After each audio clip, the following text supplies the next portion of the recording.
Nous devons aider le continent africain. To live with us, the European dream. Good friend of Taiwan.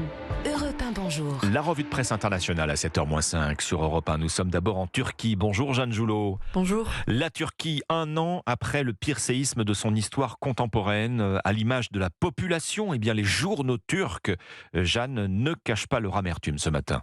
Et toutes ces promesses restées sans réponse. Sur son site internet, Sözcü rappelle les engagements du président turc au lendemain du séisme. Reconstruire sans arrêt ni repos les 300 000 logements détruits avant le premier anniversaire.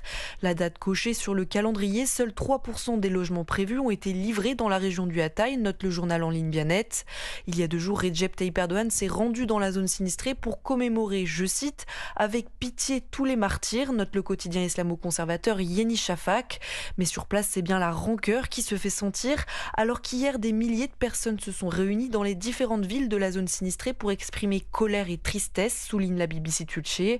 600 000 enfants et plus de 2 millions de rescapés vivent toujours sous des tentes ou des conteneurs, dans le froid et la boue, d'après le site turc de la Deutsche Welle. Nous sommes aussi en Inde avec le correspondant d'Europe 1, Combastin. De quoi parlent les journaux à New Delhi ? Des travailleurs indiens qui partent en Israël remplacer la main-d'œuvre qui manque depuis le 7 octobre.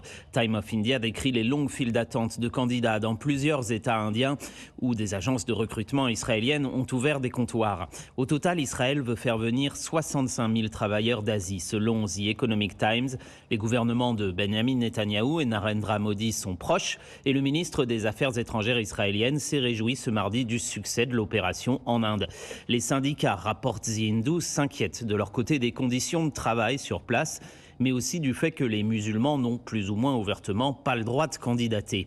Les partis de gauche voient, eux, la guerre d'un mauvais œil, surtout que la position historique de l'Inde est plutôt pro-palestinienne. Merci Combastin, c'était votre revue de presse internationale sur Europe 1. 7h, 9h, Europe 1 matin.